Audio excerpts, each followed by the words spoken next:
শোভা education training সেন্টারে আজকে সমস্ত নার্সিংকে আমরা সার্টিফিকেট তুলে দিলাম এবং আমাদের শোভা এডুকেশনের একটাই আদর্শ যে আপনারা এখান থেকে মানুষ পেয়ে যান।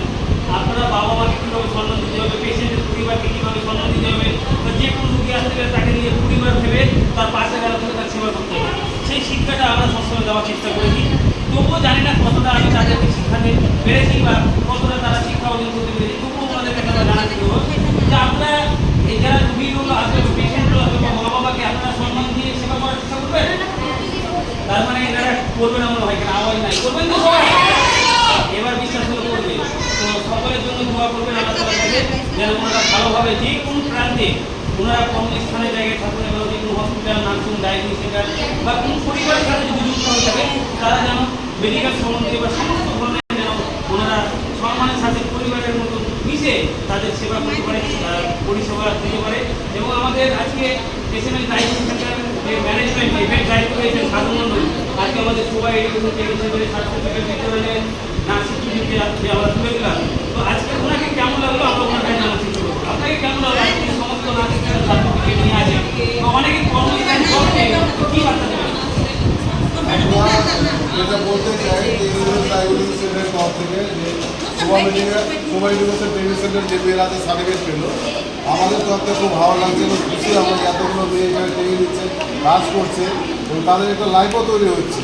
কারণ অনেক সব মেয়েদের বাবা মা কিংবা পরিবারের একটা বোঝা পাবে, এখান থেকে মেয়েরা একটা জীবন তৈরি করে নিয়ে যাচ্ছে, নার্স তৈরি হয়ে যাচ্ছে এবং তারা একটা পরবর্তী সময় তারা নার্সিংয়ের কাজও করছে, একটা ছোটো টাকা হলেও ইনকাম করছে।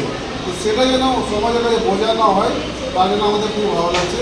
আর তোমাদের উদ্দেশ্য একটা বলো, মানুষ মাত্রে মানুষের সেবা করা, কিন্তু নার্স যেহেতু আছো তোমরা চেষ্টা করো কোনো বিমর্ষ রুগী আসে তাদেরকে একটু যতটা পারা যায় ভালোভাবে পরিষেবা দেওয়া। অনেকে আছে কি সেটাকে পছন্দ করে না, এই রুগীটা শুভ না, কিন্তু সেটা যেন না হয়, আমাদের শুনতে না হয় যে না অমুক সেন্টারে মেয়েরা এসছে, এই নার্সিংহোমে আছে, তাদের ভালো পরিষেবা দিচ্ছে না, পরিষ্কার করছে না, তাহলে ওপরওয়ালা একটা দান কিন্তু থাকে।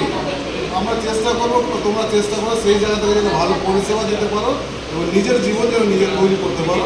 তো যা প্রোগ্রাম হলো সেটা আমরা খুব খুশি। তো তোমাদের জীবন ভালো হলে আমরা আরও বেশি খুশি। আমি অনেকেই পড়াশোনা করতে গিয়ে শাসন করেছি বা অনেকে আমাদের স্কুলগুলিকে বকাঝকা দিয়ে করেছি। আমি আজকে সত্যি কথা ভিডিওর মাধ্যমে বলতে চাই, আমি আপনাদেরকে মানুষ করার জন্য বকা দিই, মন থেকে কখনো আমি তোমাদেরকে সত্যিকারে বকা দিইনি। আর তোমার মা বাবা ভাই দাদা যেমন তোমাদেরকে ভালোবাসে আমি সেরকমই তোমাদের সকলকে ভালোবাসতাম, কিন্তু তোমাদেরকে মানুষ করার জন্য আমি বকা ঢোকা দিতাম, রাগ দেখাতাম, অভিমান দেখাতাম। আর আমার শাসন করতে গিয়ে কোনো যদি ভুল হয়ে থাকে তোমাকে সকলে ক্ষমা করবে। কারণ তোমাদেরকে মানুষ করার জন্য আমি অনেক বকা টকা বা অনেক রকম কথা বলেছি, তো আমি সকলের গায়ে ক্ষমা দিয়ে দিচ্ছি। হ্যাঁ, তো সকলেই যেখানে থাকুন না কেন তোমাদের স্যার সবসময় তোমাদের পাশে থাকবে। আর একটাই কথা তোমরা ভেবে যাবে যে স্যার আমাদেরকে সত্যি ভালোবাসে, মানুষ করার জন্য আমাদেরকে বকা টকা দিয়ে থাকবে।